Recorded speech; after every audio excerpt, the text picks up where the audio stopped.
السلام علیکم. ہم اردو کی کتاب چاند کا ایک سبق دیکھنے جا رہے ہیں جو ایک پرانی کہانی ہے، کچھوا اور خرگوش.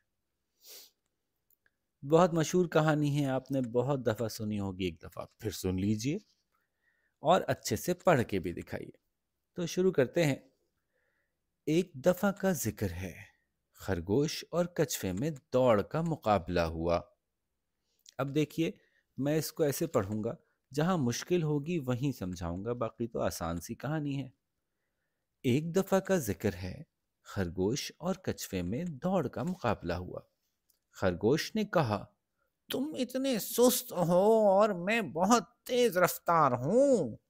تمہارا میرا کوئی مقابلہ نہیں. کچھوے نے کچھ نہ کہا. مقابلہ شروع ہوا. کچھوے نے چلنا شروع کیا اور خرگوش نے پھدک پھدک کر دوڑنا شروع کر دیا. راستے میں خرگوش رکا. اس نے سوچا، یہ دوڑ تو میں ہی جیتوں گا. کیوں نہ کچھ دیر آرام کر لوں. خرگوش درخت کے نیچے آرام کرنے لگا. آرام کرتے ہوئے اس کی آنکھ لگ گئی، یعنی وہ سو گیا. کچھوا اپنی ہی رفتار سے مسلسل چلتا رہا اور آخر کار دریا کے کنارے تک پہنچ گیا، جہاں پہنچ کر دوڑ کا مقابلہ ختم ہونا تھا.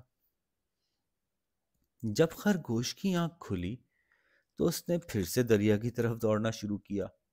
لیکن جب وہ دریا کے کنارے پہنچا تو کچھوے کو پہلے سے وہاں موجود پا کر حیران ہو گیا. یوں یہ دوڑ کچھوا جیت گیا. کیا کہانی ختم ہو گئی؟ ارے نہیں بھائی، یہ دیکھیے، مقام آغاز جہاں سے شروع کی جاتی ہے، جنگل کا سب سے پرانا درخت، یعنی یہاں سے شروع کرنی تھی. اختتام جہاں پہ ختم ہوگی، دریا کا کنارہ، یعنی دریا کے کنارے اختتام ہوگا. وقت کی پابندی کا خیال رکھیے. وقت صبح 8 بجے. اور شرکا یعنی شریک ہوں گے. کون کون لوگ اس میں شامل ہوں گے؟ خرگوش اور کچھوا. دوڑ کے مقابلے کا بینر لگا ہوا ہے اور تاریخ ہے جمعہ 2 فروری 2018. ٹھیک ہے جی، تو اب آگے پڑھتے ہیں. بہت اچھا موسم تھا.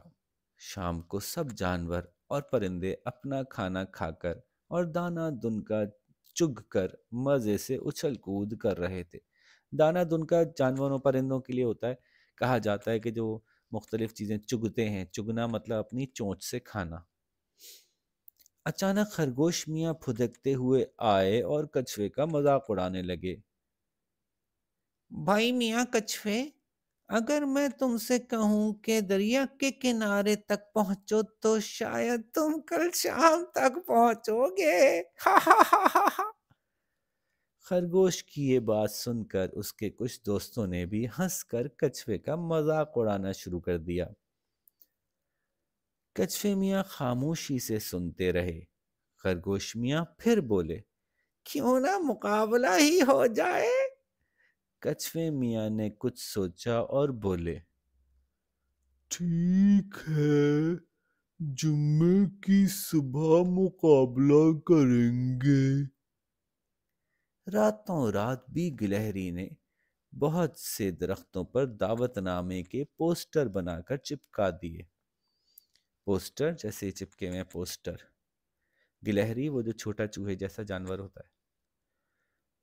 سب نے پوسٹر پڑھے اور جمعے کے دن صبح صبح دوڑ کے راستے کے ارد گرد جمع ہو گئے. پھر کیا ہوا؟ بندر میاں نے سیٹی بجا کر دوڑ شروع کروائی. اچھا، بجا کر نہیں، خالی بجا کر.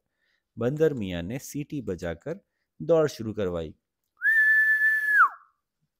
کچھوے میاں نے اپنی چال چلنا شروع کی اور خرگوش نے بہت تیزی سے پھدک پھدک کر دوڑنا شروع کر دیا.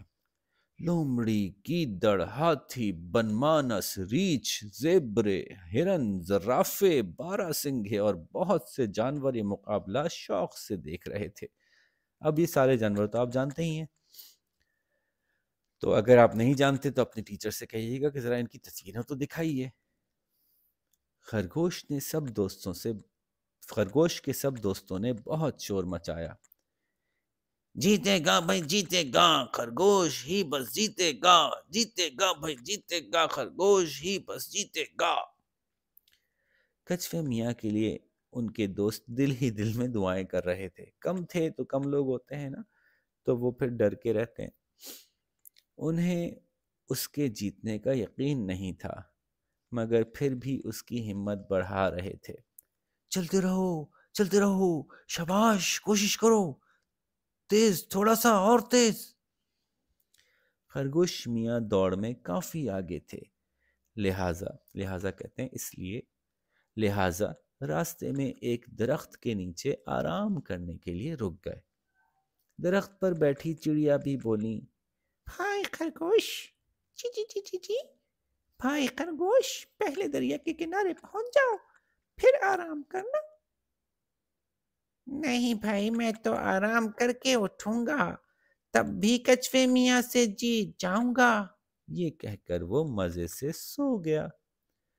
کچھوے میاں اپنی چال چلتے رہے، چلتے رہے، چلتے رہے، اور شام ہونے سے پہلے دریا کے کنارے پہنچ گئے۔ کنارے پر کیا پہنچنا تھا کہ ان کے ساتھ دوڑتے، بھاگتے اور چھلانگیں لگاتے جانوروں اور اڑتے ہوئے پرندوں نے شور مچا دیا۔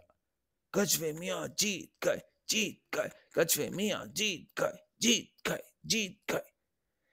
اس شور کی آواز خرگوش کے کانوں میں بھی پڑی تو وہ ہڑبڑا کر اٹھ گئے۔ ہڑبڑا کر مطلب ایک دم سے گھبرا کر ادھر ادھر دیکھا۔ ان کے آس پاس خاموشی تھی۔ دور اور دور سے ہلے گلے کی آوازیں آ رہی تھیں۔ ہلہ گلہ مطلب خوش ہوتے وقت جو آوازیں نکالتے ہیں لوگ۔ وہ تیزی سے بھاگے اور جب ہانپتے کانپتے، یعنی بہت سانس پھولا ہوتا ہے تو ہم کہتے ہیں ہانپتے اور کانپتے۔ ہانپنا کانپنا یعنی سانس پھولا ہونا۔ جب ہانپتے کانپتے دریا کے کنارے پہنچے تو دیکھا کہ کچھوے میاں کو ہاتھی میاں سونڈ میں جھولا دے کر اپنی خوشی کا اظہار کر رہے ہیں، اور سب جانور خوشی سے نعرے لگا رہے ہیں۔ بی گلہری نے کچھوے کی گردن میں تمغہ پہنایا۔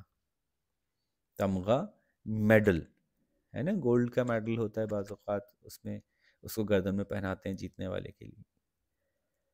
خرگوش میاں پہلے تو حیرانی اور اداسی سے دیکھتے رہے، پھر انہوں نے بھی آگے بڑھ کر کچھوے کو مبارکباد دی اور ہاتھ ملایا۔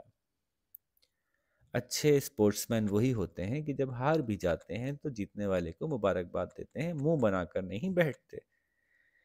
سب جانوروں اور پرندوں نے یہ دیکھ کر تالیاں بجائیں۔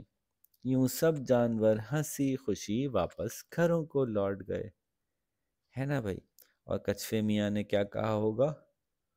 Slow and steady wins the race، ہے نا؟ انگلش کا محاورہ ہے نا، Slow and steady wins the race۔ اگر آپ مستقل مزاجی سے کوئی کام کرتے رہیں گے تو آخرکار آپ کامیاب ضرور ہو جائیں گے۔ تو اس کے ساتھ ہی آپ سے اجازت چاہیں گے۔ اپنا بہت سارا خیال رکھیے گا۔ اللہ حافظ۔